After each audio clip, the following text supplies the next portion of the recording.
ศลร่วมทำบุญทอดผ้าป่าสามัคคีประจำปีพุทธศักราช 2568 เพื่อบูรณะวิหารปูพื้นกระเบื้องไวนิลตารางเมตรละ 699 บาทจำนวน 150 ตารางเมตรทำโครงเหล็กป้องกันนกรอบวิหารราดพื้นเททรายล้างหน้าวิหารราวบันไดเหล็กสแตนเลสทาสีรอบวิหารเปลี่ยนระบบไฟฟ้าปรับปรุงทัศนียภาพวิหารบูรณะปฏิสังขรณ์ถาวรวัตถุภายในวัดทอดถวายณวัดดอนตันตำบลเหมืองแก้วอำเภอแม่ริมจังหวัดเชียงใหม่ตรงกับวันเสาร์ที่1พฤศจิกายนพุทธศักราช 2568 ช่วงเช้า 9:39 นาทีเป็นต้นไปก็ขอเชิญชวนศรัทธานักศีลนักบุญทั้งหลายร่วมงานบุญทอดผ้าป่าสามัคคีครั้งนี้เพื่อบูรณะวิหารปูพื้นกระเบื้องไวนิลรวมไปถึงทำโครงเหล็กป้องกันนกรอบวิหารราดพื้นเท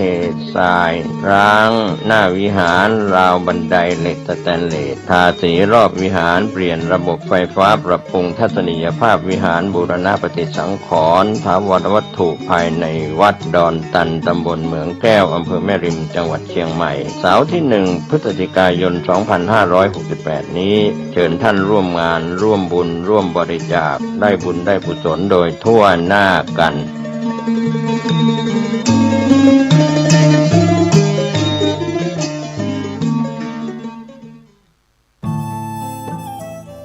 ท่านกำลังติดตามรับฟังสถานีวิทยุกระจายเสียงพระพุทธศาสนาแห่งชาติและสังคม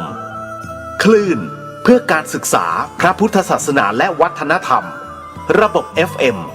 104.5 เมกะเฮิรตซ์รายการต่อไปเป็นรายการคดีโลกคดีธรรม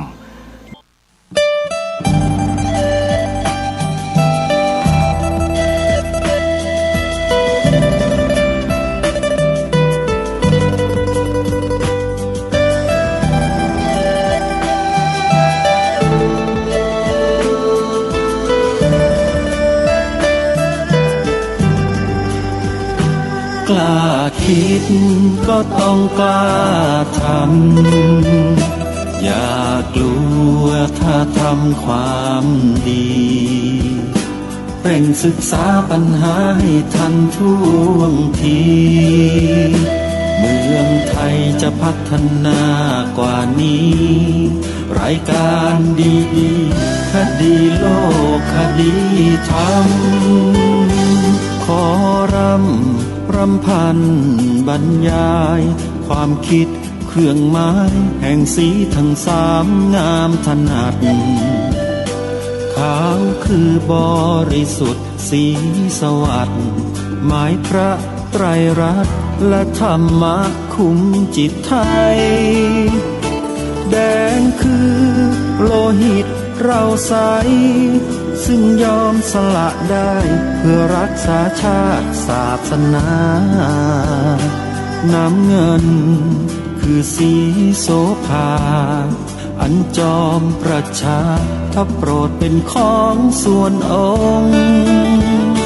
จัดริ้วเข้าเป็นไตรรงค์จึงเป็นสีธงที่รักแห่งเราชาวไทยทหารอวตารนำไปยงยุทธวิชัยวิชิตก็ชูเกียรติสยามประเทศไทยที่เจริญมั่นคงมาได้จนถึงทุกวันนี้มิได้เกิดขึ้นจากความหวาดกลัวอย่างคลาดเขลาแต่บรรพบุรุษไทยของเราทุกยุคทุกสมัยล้วนแต่มีความกล้าหาญและชาญฉลาด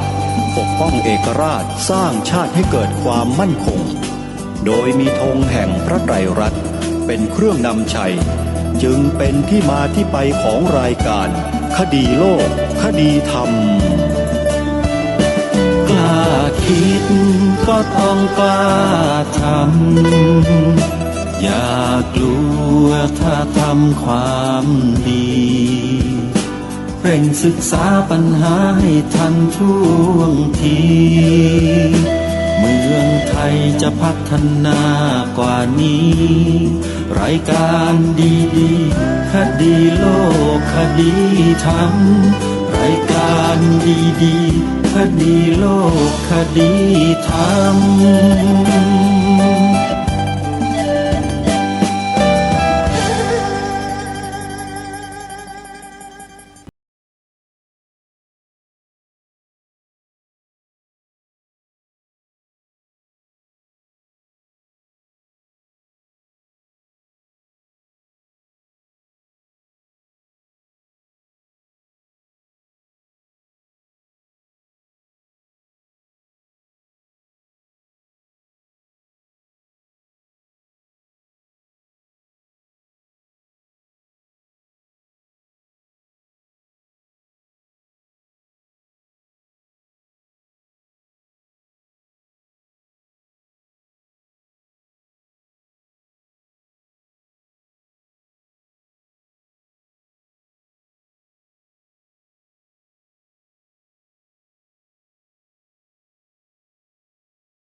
สามารถรับฟังรายการธรรมะจากสถานีวิทยุพระพุทธศาสนาได้อีกเป็นจำนวนมากถึง48สถานีออกอากาศตลอด24ชั่วโมงขอเรียนเชิญเจริญพรสาธุชนช่วยกันแนะนำให้ผู้อื่นดาวน์โหลดแอปพลิเคชันนี้ได้บุญสาธุชนทุกท่านในช่วงนี้รายการคดีโลกคดีธรรมได้นำธรรมบรรยายของท่านเจ้าพระคุณสมเด็จพระพุทธโฆษาจารย์ปอ.ประยุตโตมาเปิดให้พวกเราศึกษาเรียนรู้เรื่องขันธ์ห้าเพราะเราไม่รู้จึงทำให้เราสับสนไปกับอารมณ์ต่างๆที่เข้ามากระทบทางอายตนะของเราอายตนะของเรามีอยู่6คือตาหูจมูกลิ้นกายและใจเมื่อมีสิ่งมากระทบแล้วเราเกิดความเคยชินเราก็เสพอารมณ์เหล่านั้นไปตามความเคยชินของเราเจออารมณ์ที่ดีเราก็ชอบเจออารมณ์ที่ไม่ดีเราก็เกลียดเหมือนอย่างทุกวันนี้มีกระแสข่าวของพระสงฆ์นำเสนอผ่านสื่อทุกวันเราไม่ชอบเราก็เกลียดไม่พอใจจิตเศร้าหมองแต่ถ้าเราพอใจเราก็ชอบเหลือเกินจนจิตใจเราฟูฟ่องลอยไป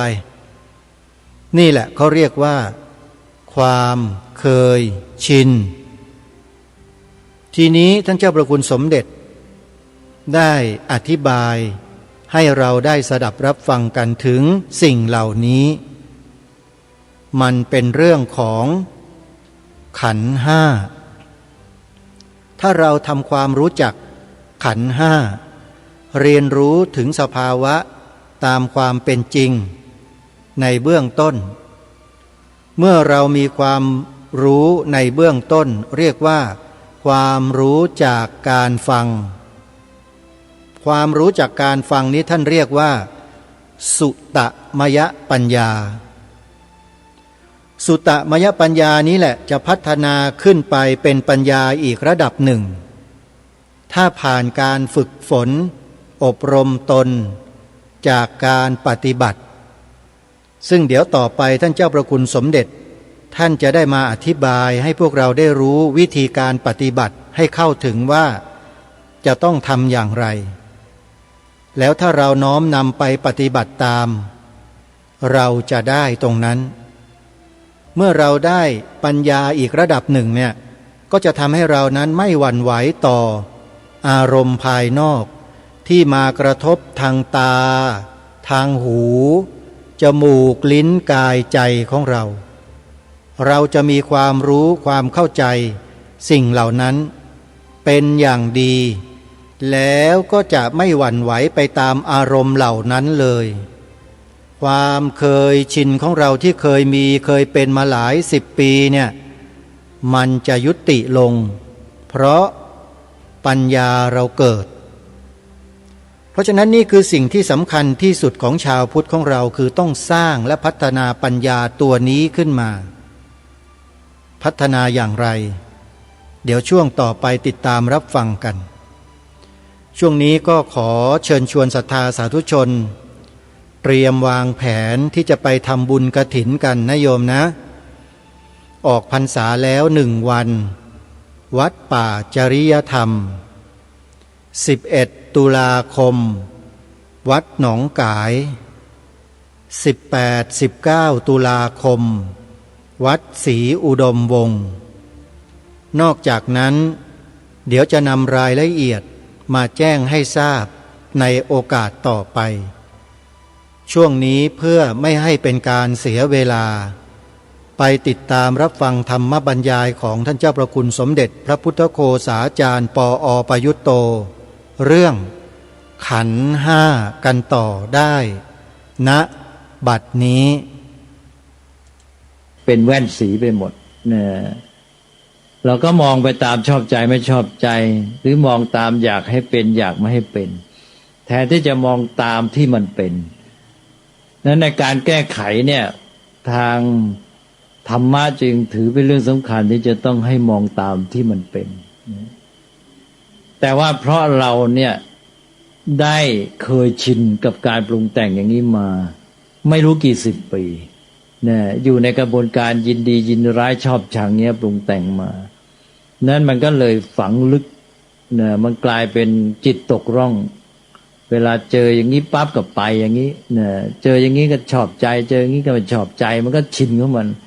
แล้วมองอะไรก็มองด้วยแว่นสีอันเนี้ยเนี่ยก็มองไม่เห็นตามที่มันเป็นก็เลยต้องมีการฝึกเช่นฝึกสติปัฏฐานฝึกสติปัฏฐานสติมันก็จะมาช่วยกำกับจิตให้แค่เห็นมันเป็นยังไงก็เห็นแค่นั้นไม่เอาไปปรุงแต่งมันก็สกัดสติมันก็เริ่มสกัดแล้วการปรุงแต่งก็รู้จักยั้งบ้างเริ่มที่จะแก้นิสัยที่เคยตกร่องอันนี้พอสติมาช่วยอยู่เงี้ยเนี่ยเราไม่มองไปตามที่ชอบใจไม่ชอบใจกระบวนการปรุงแต่งมันเกิดมันก็เริ่มเห็นแค่ตามที่มันเป็นดีขึ้นคือเริ่มอย่างที่ท่านเรียกว่าเห็นก็แค่เห็นได้ยินก็แค่ได้ยินหรือโบราณเรียกว่าเห็นก็สักแต่ว่าเห็นได้ยินก็สักแต่ว่าได้ยินแต่ไอ้คำว่าสักว่าเนี่ยเดี๋ยวนี้มันมีปัญหาแล้วคือสักว่ามันกลายเป็นไม่เอาเรื่องเอาราวเป็นคนไม่เอาใจใส่เป็นคนที่เลื่อยเปื่อยเป็นคนอะไรกลายเป็นประมาทไปเลยฉะนั้นเดี๋ยวนี้คำว่าสักว่านี่มันกลายเป็นต้องระวังเนี่ยเพราะนั้นถ้าไปอ่านหนังสือเก่าคำสอนที่บอกว่าเห็นก็สักว่าเห็นได้ยินก็สักว่าได้ยินเนี่ยบาลีท่านใช้คำว่ามัตตะก็หมายความว่าแค่นั้นนะอย่าให้มันเลยไปไม่ใช่สักว่าหมายความว่าเลื่อยเปื่อยเฉยไม่เอาเรื่องเอาราวอะไรแต่อะไรเป็นคนที่เหมือนกับเป็นคนประมาทนั่นเองอ่ะคือถ้าเป็นคนสักว่าแบบในความหมายคนปัจจุบันเนี่ยมันจะเป็นไปในทำนองประมาทนะเป็นคนเลื่อยเปื่อยเนี่ยไม่ใส่ใจอะไรเงี้ย ต้องระวังนะคำต่างๆเนี่ยเอาไปใช้ในทางที่เคลื่อนคลาดกันเยอะเอาไปว่าสักว่าในที่นี้คือแค่หมายความว่าเห็นก็แค่เห็นนะอย่าไปปรุงแต่งนะอย่าไปแม้แต่ว่าอย่าไปก้าวไปมีปฏิกิริยาว่าสบายก็ชอบใจไม่สบายก็ไม่ชอบใจก็เห็นก็แค่เห็นเห็นก็รู้ว่าอันนี้เป็นอันนี้ท่านเรียกว่าญาณมัตตายะสติมัตตายะก็เพียงแค่เพื่อความรู้นะท่านไม่ห้ามเรื่องความรู้เขาคนเราจะอยู่ได้ต้องรู้ถ้าไม่รู้แล้วก็อยู่ไม่ได้นะและรู้ในที่นี้หมายถึงรู้ในที่รู้ตามเป็นจริงที่เรียกว่าญาณหรือคือให้เป็นเรื่องของปัญญานะแล้วก็สติมัตตายะเพื่อการระลึกเป็นประโยชน์ที่เป็นข้อมูลใช้งานต่อไปคนเรานี่จะมีชีวิตอยู่ได้เนี่ยจะต้องอยู่ในโลกที่มันมีข้อมูลที่เราต้องเกี่ยวข้องนะก็ต้องมีเครื่องข้อมูลไว้ที่สติจะใช้ระลึกแล้วก็ต้องรู้เข้าใจตามเป็นจริงนี่ว่าเราก็ตัดกระบวนการปรุงแต่งนะทีนี้ตัวที่สำคัญก็คือว่าคนเราที่ปรุงแต่งก็เพราะว่าที่จริงนั้นเราต้องการอยู่รอดเราจะมีชีวิตอยู่ได้อย่างไรนะเราต้องอาศัยความรู้นะเรารู้อะไรเป็นอะไรเราปฏิบัติต่อมันได้ถูกถ้าเราไม่รู้เป็นอะไรมีคุณมีโทษต่อเรายังไงจะปฏิบัติอย่างไรเราก็ติดขัดแล้วก็ทุกข์บีบคั้นเราอันนี้ตอนแรกเนี่ยเราไม่มีความรู้ทำไงเราก็อาศัยความรู้สึกอย่างที่เคยพูดไปแล้วเรารู้สึกสบายก็เอารู้สึกไม่สบายก็หนีก่อนละนะหรือไม่เอานะแต่ว่าคนที่ยังไม่มีความรู้เนี่ยก็อาศัยความรู้สึกเพื่อให้ชีวิตนี้อยู่ได้อย่างน้อยอยู่รอดแต่ว่าไม่ปลอดภัยเพราะว่าไอ้ที่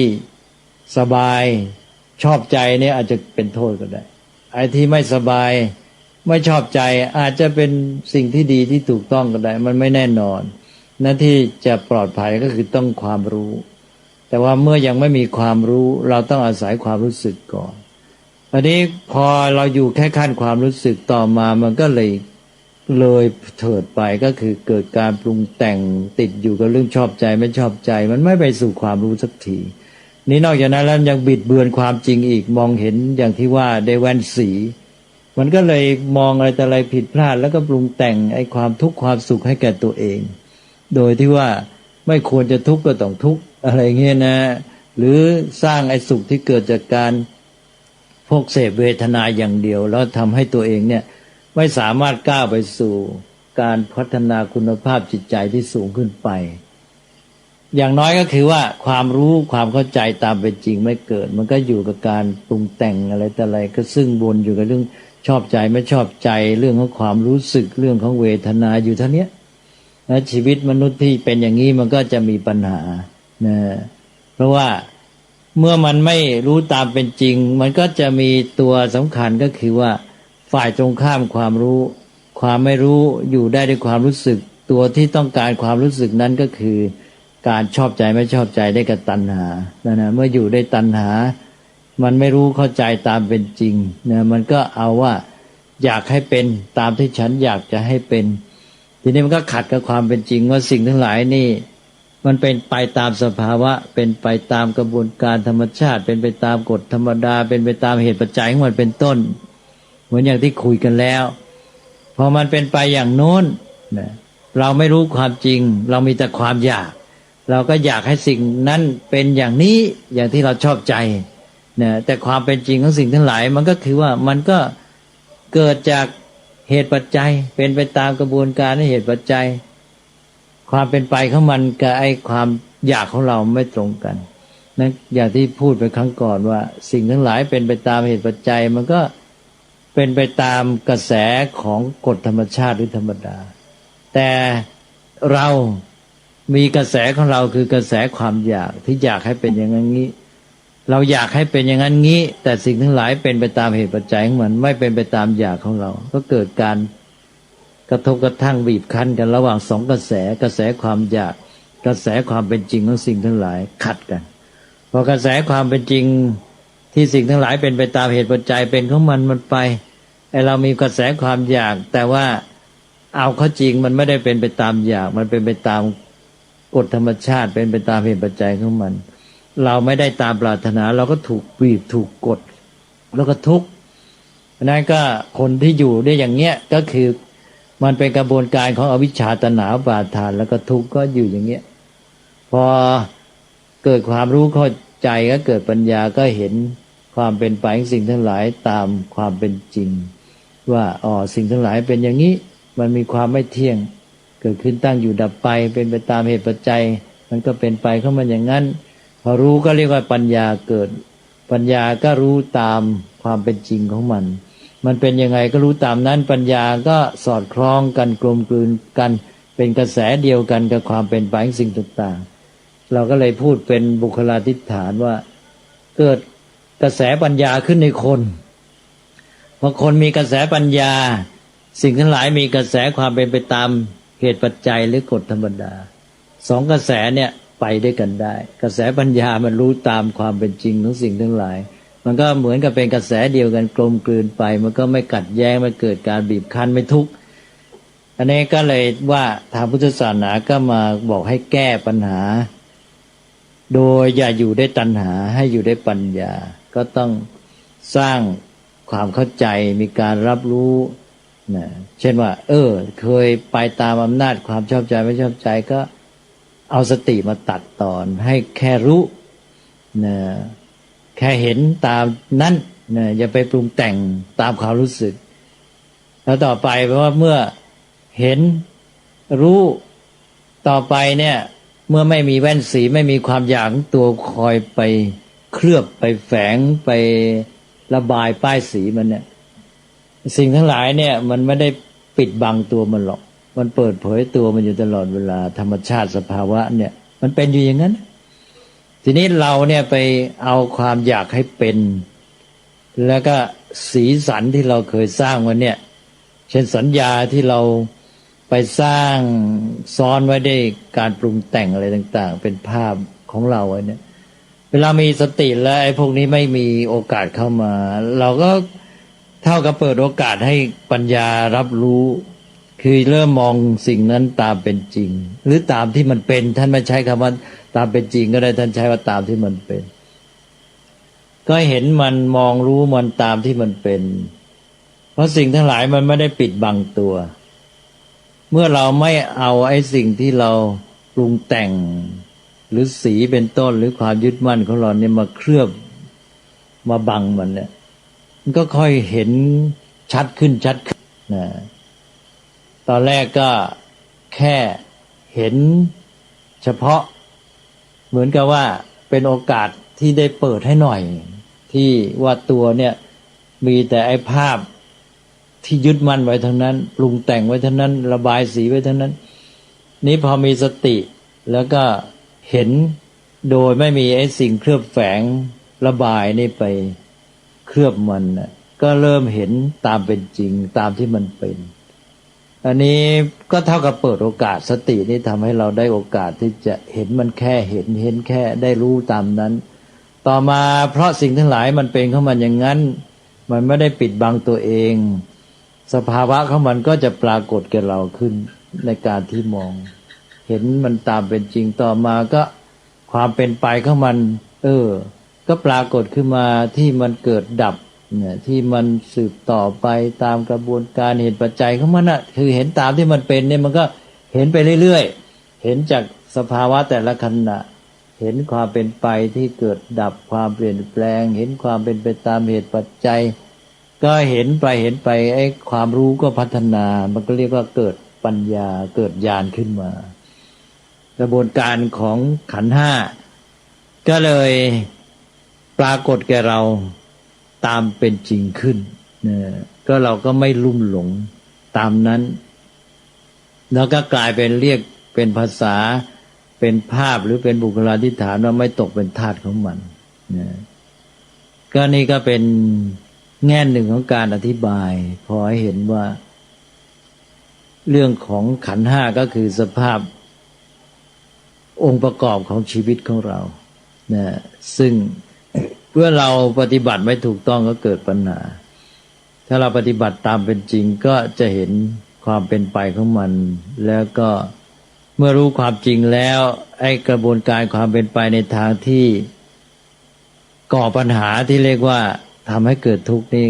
ก็ไม่มามีปัญหาแก่เราก็เรียกว่าหลุดพ้นหรือว่าเป็นอิสระขึ้นมานะนี่ไอ้ตอนที่จะเป็นอย่างเงี้ยก็คือปัญญามันก็คือก้าวขึ้นไปเรื่อยๆจะเรียกว่าพัฒนาปัญญาก็ได้คือความเจริญของปัญญาที่รู้เข้าใจสิ่งต่างๆรู้สภาวะรู้ตามที่มันเป็นมองเห็นแต่เป็นเพียงว่า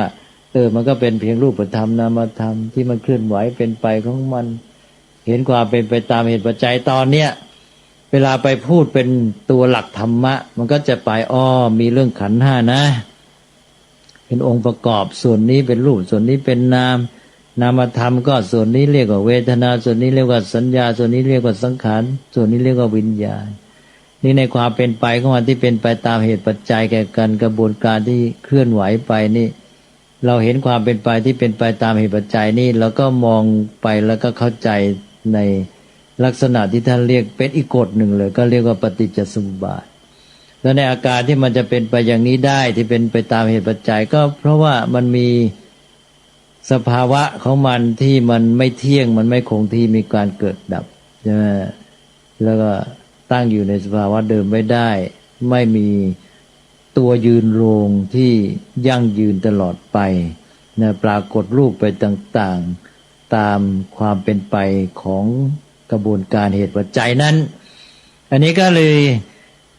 มีหมดเลยขันธ์ห้าก็อยู่ในเนี้ยไตรลักษณ์ก็อยู่ในนี้ปฏิจจสมุปบาทก็อยู่ในนี้นะ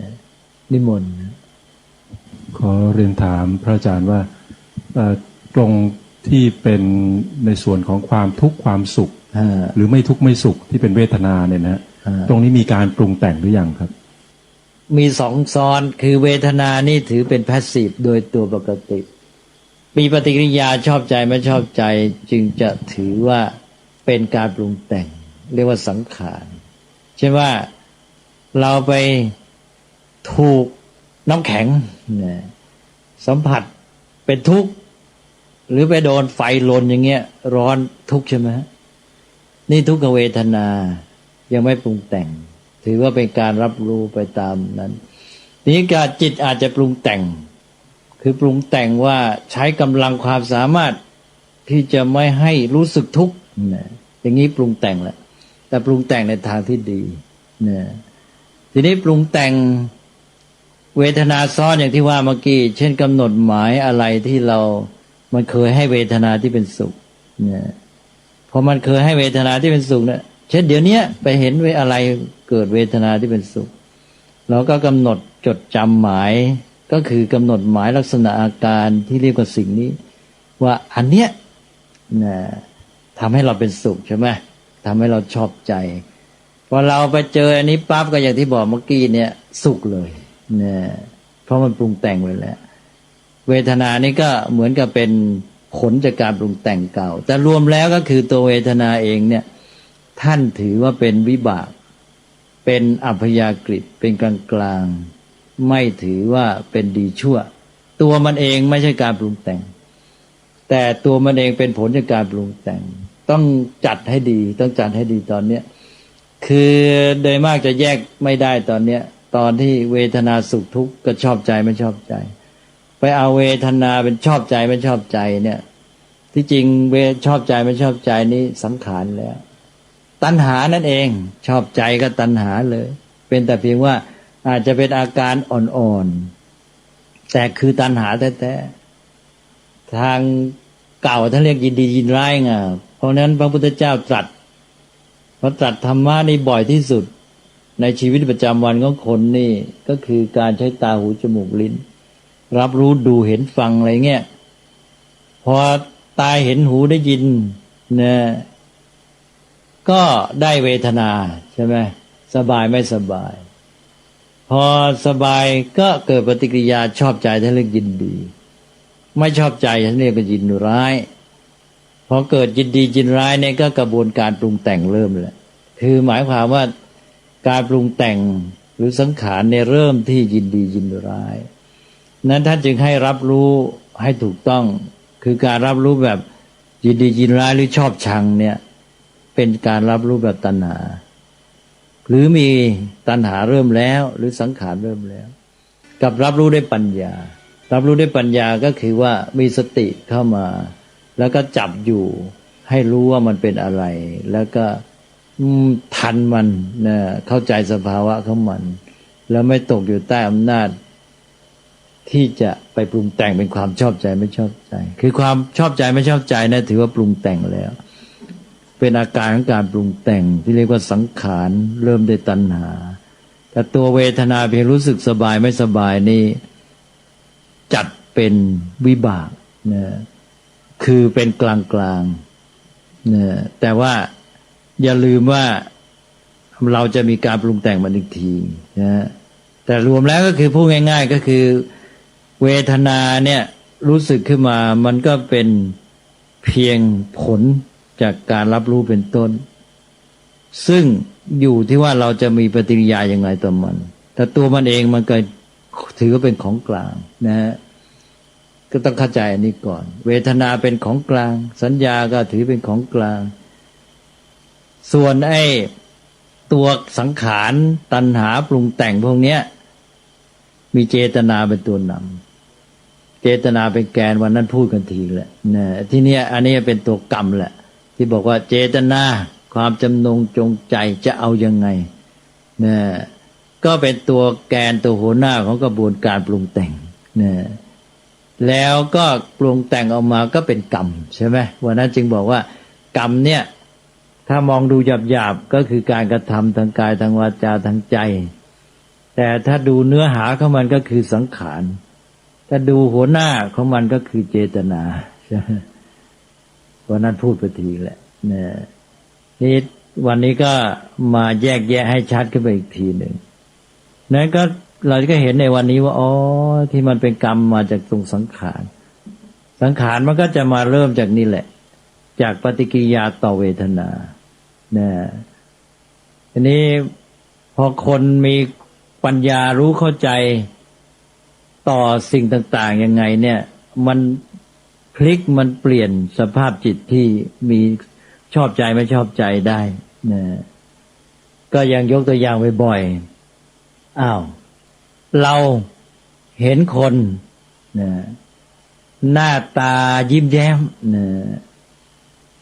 เราก็สบายใช่ไหมนี่เวทนาเป็นสุขแต่ที่จริงนะมันเป็นผลจากการปรุงแต่งของเราก่อนแล้วนะคือเรามีลึกๆอยู่เนี่ยที่มัน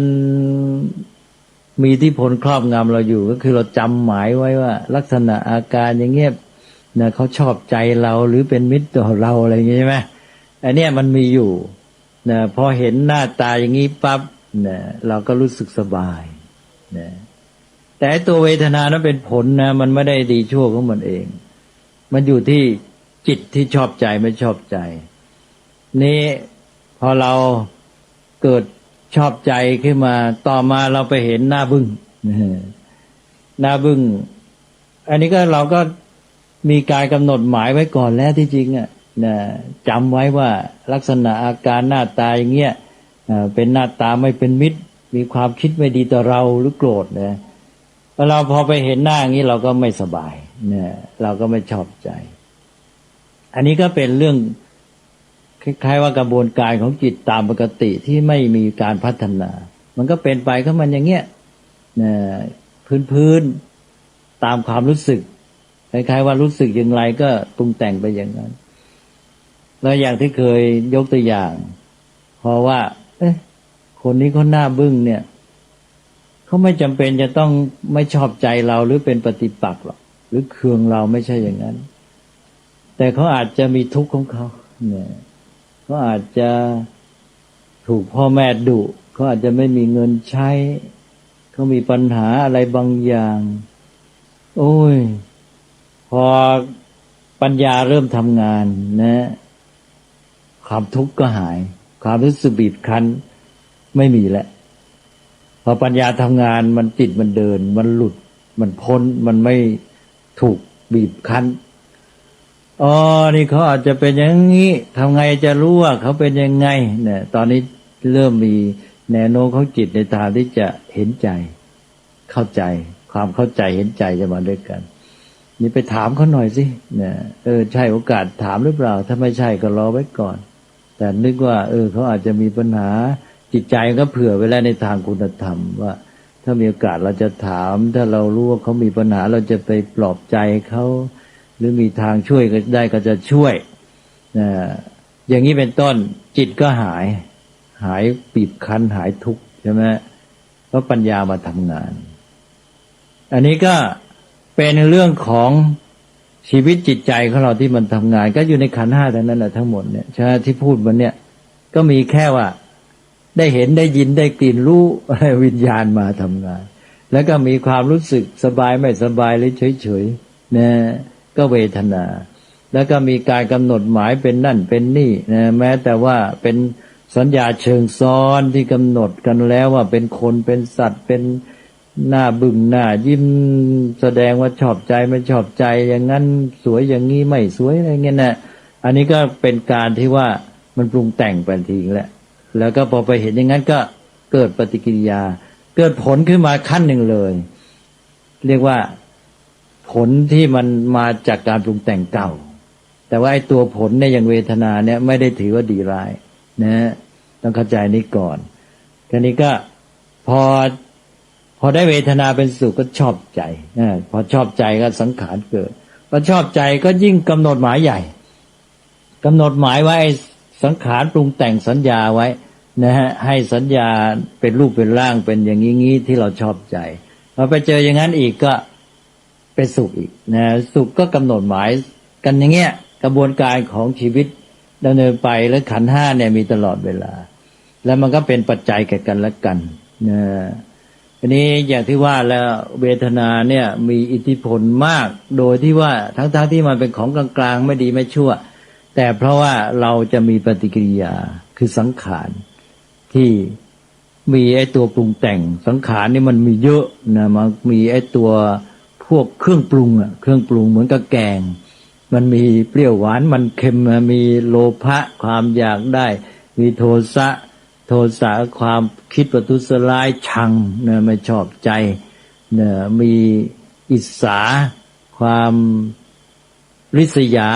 นะ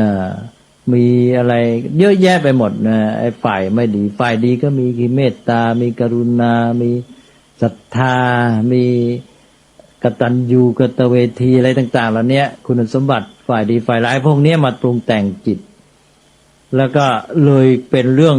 การดำเนินชีวิตเป็นไปออกมาเป็นกรรมเป็นการกระทำของมนุษย์เนี่ยวนเวียนกันไปออกมาสู่สังคมมีความสัมพันธ์ต่อกันนะก็อยู่เนี่ยก็ตกลงว่าเข้าใจชีวิตว่ามันก็มีอย่างเนี้ยนะนิมนต์ฮะก็เป็นคำถามเกี่ยวกับเรื่องคำจำกัดความนะครับคำว่าจิตสติความรู้สึกและความคิดเนี่ยนะครับมันคล้ายกันหรือต่างกันอย่างไรในของขันธ์ห้าเนี่ยครับอันนี้อยู่ที่ว่าเวลาเราใช้คำเนี่ยเราจะต้องมีเครื่องกำหนดหมายเพื่อรู้ร่วมกันนี้บางท่านก็ไปบัญญัติของตัวเองขึ้นใหม่พอมาเจอกับสิ่งที่เราตกลงไว้มันไม่เข้ากันก็ยุ่งเนี่ยเดี๋ยวนี้มันจะมีปัญหาเรื่องนี้เยอะอันนี้ยิ่งภาษาไทยด้วยแล้วก็ยิ่งมีปัญหาเยอะเลยเพราะนั้นเราจึงต้องพยายามให้รู้ศัพท์กลางไว้เพราะว่าพวกนี้มันเป็นเรื่องของการบัญญัติแต่ว่าไอ้มันมีสภาวะของมันอยู่เวลามนุษย์จะสื่อสารเนี่ยก็ต้องมาบัญญัติเช่นเป็นศัพท์ขึ้นมาพอเป็นถ้อยคำขึ้นมาสำหรับสื่อสารและให้รู้ว่าศัพท์เนี่ยสำหรับสื่อไปถึงสภาวะอันนี้เนี่ยก็ต้องมีการทำความเข้าใจร่วมกันก่อนว่าไอ้ศัพท์นี้นะหรือบัญญัติอันเนี้ยสื่อให้รู้หมายถึงสภาวะอันนี้จึงต้องมีการพูดจาทำความเข้าใจเพื่อจะให้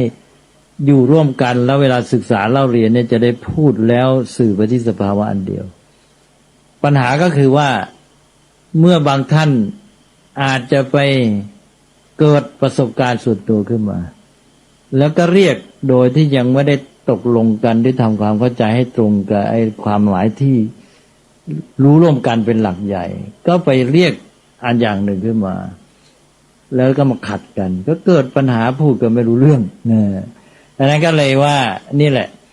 อย่างในการศึกษาพุทธศาสนาก็เลยต้องเรียนปริยัติแม้แต่ในความหมายนี้เพื่อประโยชน์นี้ด้วยก็คือเพื่อให้คำที่ใช้เนี่ยสื่อไปสู่สภาวะอันเดียวกันนะให้รู้เข้าใจความหมายของศัพท์อย่างที่ว่าจะเห็นเมื่อกี้เนี่ยขันธ์ห้าก็ให้รู้ว่าเวทนาก็หมายถึงอันนี้นะสัญญาหมายถึงอันนี้สังขารหมายถึงอันนี้วิญญาณหมายถึงอันนี้นะทีนี้คำว่าจิตเราก็ต้องรู้ว่าไอ้แม้แต่ศัพท์ธรรมะเองเนี่ยมันก็มีความหมายที่ใช้แบบหลวมๆกับความหมายที่ใช้เคร่งครัดใช่ไหมอย่างคราวที่แล้วก็พูดศัพท์เนี่ยมันมีเยอะๆเช่นคราวที่แล้วมีองค์ไหนท่านถามเรื่องทิฏฐิใช่ไหมก็บอกอทิฏฐิเนี่ยมันก็แปลธรรมดาว่าความเห็นเนี่ยความเห็นถูกก็เป็นสัมมาทิฏฐิความเห็นผิดก็เป็นมิจฉาทิฏฐิแต่อย่าลืมว่าเวลาใช้โดดๆเนี่ยนะท่านหมายถึงในทางไม่ดีนะให้รู้กันไว้ก่อนใช่ไหมพอเห็นทิฏฐิตัวเดียวให้เข้าใจไว้ก่อนว่าหมายถึงความยึดถือในความเห็นของตนนะซึ่งมีความหมายทางปิดกั้นแล้วทำให้ขัดขวางปัญญาก็ใช้ในทางที่มีความหมายเชิงไม่ดีหรืออย่างคำว่าฉันทะเป็นกลางๆมีความหมายว่าพอใจเป็นกุศลก็มีเป็นอกุศลก็มีแต่ถ้าใช้ศัพท์เดียวล้วนๆโดดๆให้เข้าใจกันว่าใช้ในทางดีว่างั้นนะเพราะนั้นฉันทะที่ใช้โดดๆโดยทั่วไปแล้วก็ให้รู้ว่าหมายถึงกุศลฉันทะถ้าใช้เป็นศัพท์ว่ายังไม่แน่ก็ให้เอาตัวข้างหน้ามาเติมที่กามฉันทะพอใจในกามก็เป็นอกุศลไปอย่างนี้เป็นต้นทีนี้มาเรื่องจิตกันเหมือนกันจิตถ้าในความหมายแบบหลวมๆก็คือเรื่องของฝ่ายนามธรรมเนี่ยที่เราแยกกายกับใจเนี่ยก็ด้านจิตนี้ก็รวมไปหมดแล้วพูดถึงเวทนาสัญญาสังขารวิญญาณก็คือสภาวะทางนามธรรมที่เราเรียกสมมติว่าเป็นของคนนั้นคนนี้เนี่ยคนนั้นจิตดีจิตไม่ดีเลยเนี่ยนะเรียกรวมๆแต่ทีนี้เวลาพูดเคร่งครัดเนี่ยก็ต้องแยกในนามธรรมสี่เวทนาสัญญาสังขารวิญญาณก็ให้จิตนี่หมายถึงวิญญาณส่วนที่เหลือนั้นให้มีศัพท์เรียกต่างหากเรียกว่าเจตสิกเพราะนั้นนักอภิธรรมเนี่ยเขาก็จะแยกว่าจิตเนี่ยหมายถึงวิญญาณแล้วส่วนอื่นที่ประกอบกับจิตเวทนาสัญญาสังขารนี่ให้ใช้ศัพท์ว่าเจตสิกอย่างนี้เป็นต้นนะก็แปลว่าเราก็ต้องดูว่าในกรณีนั้นเป็นการใช้แบบหลวมๆเช่นพูดกับชาวบ้านอย่างเงี้ยจะไปมัวแยกจิตแยกเจตสิกอยู่ไงใช่ไหมก็จะบอกว่าจิตเขาดีไม่ดีอะไรเงี้ยนะเราคิดอย่างนั้นอย่างนี้ก็เลยพูดรวมๆกันไปหลวมๆทีนี้ว่าถึงเรื่องความรู้สึกก็เป็นศัพท์ภาษาไทยอีกที่มีปัญหาเช่นอย่างเราแปลเวทนาว่าความรู้สึกสบายไม่สบายก็ต้องใส่ต่อไปเลยถ้าไปรู้สึกเฉยๆขึ้นเกิดปัญหาอีกใช่ไหมเพราะในภาษาไทยคำว่ารู้สึกนี่มันยังไม่ชัดว่าจะหมายถึงยังไงแม้แต่ภาษาอังกฤษเนี่ยยังแปลเวทนาเป็น feeling เนี่ย feeling ในภาษาอังกฤษมันก็ไม่แน่อีก feeling มันอาจจะไปเรื่องกุศลอกุศลก็ได้แต่ feeling ในที่นี้ความรู้สึกเวทนาท่านหมายถึงเฉพาะความรู้สึกสบายไม่สบายหรือเฉยๆนะเป็นเวทนาเพราะนั้นก็ต้องมาพูดจำกัดกันว่าในเวลาที่เราจะมาสนทนาถกเถียงกันเนี่ยต้องให้ตกลงกันก่อนว่ามีความเข้าใจในตัวบัญญัติที่สื่อสภาวะนี่อย่างไรนะเมื่อกี้นี้ถามหนึ่งรู้สึกแล้วก็คิดก็มันชัดและถ้าเป็นสตินี่ชัดสตินี้ก็เป็นตัวที่เราแปลว่าระลึกหรือนึกนะเป็นตัวองค์ธรรมที่ทำงานอยู่ฝ่ายจิตนี่ในกรณีนี้เรากำลังแยกเป็นด้านกระบวนภาคปฏิบัติกระบวนการปฏิบัติก็หมายถึงการที่ฝึกตัวเองนั่นเองทำให้ดีขึ้นตอนนี้จะก้าวไปแล้วจะทำให้พวกขันธ์ห้าเนี่ยมันทำงานในทางที่ดีตอนนี้ท่านก็จะเอาไอ้ปัญญาเนี่ยนะเอามาเป็นแดนหนึ่งเลยเป็นตัวใหญ่ขอพูดตอนนี้ให้ชัดขึ้นนิดหนึ่ง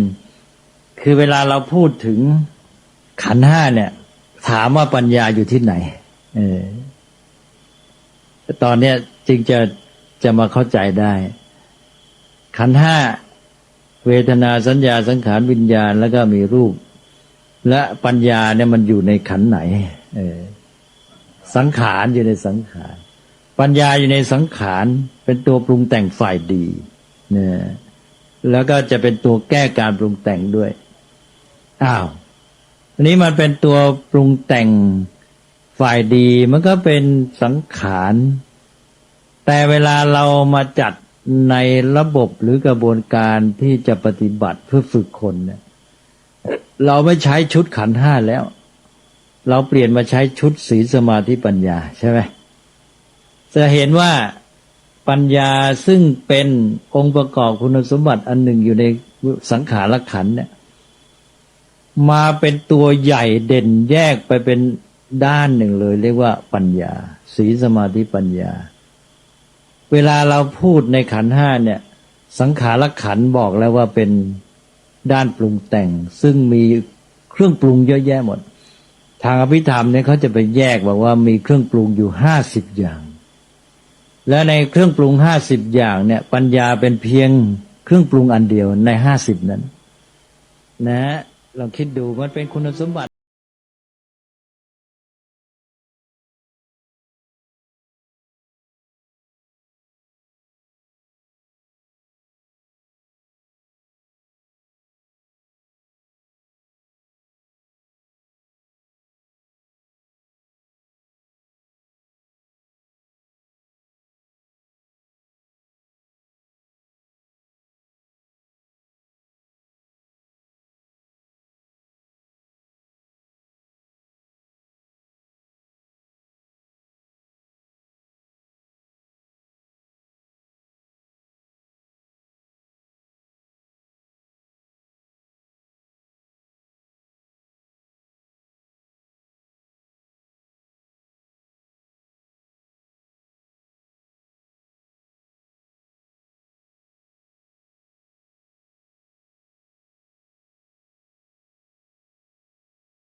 นี้ได้อย่างมากมายมหาศาลเลยขันธ์ห้าเนี่ยเพราะมันเป็น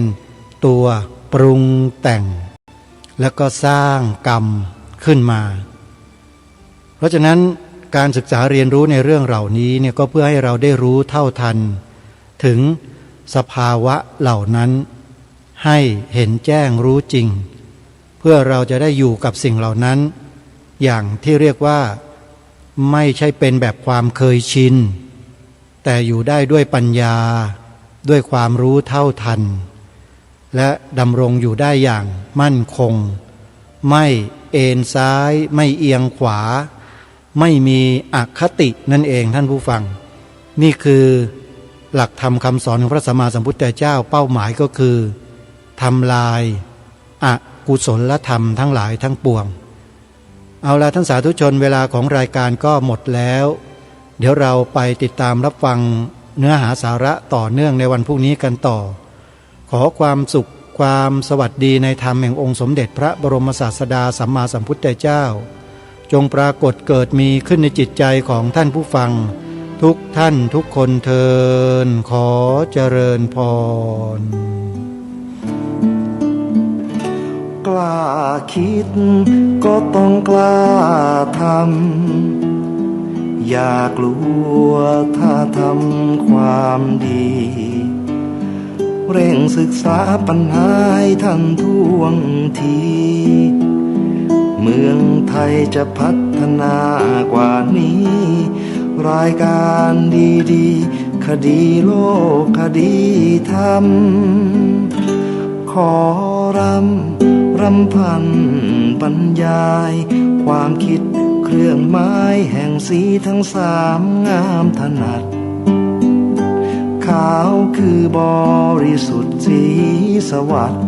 หมายพระไตรรัตน์และธรรมะคุ้มจิตไทย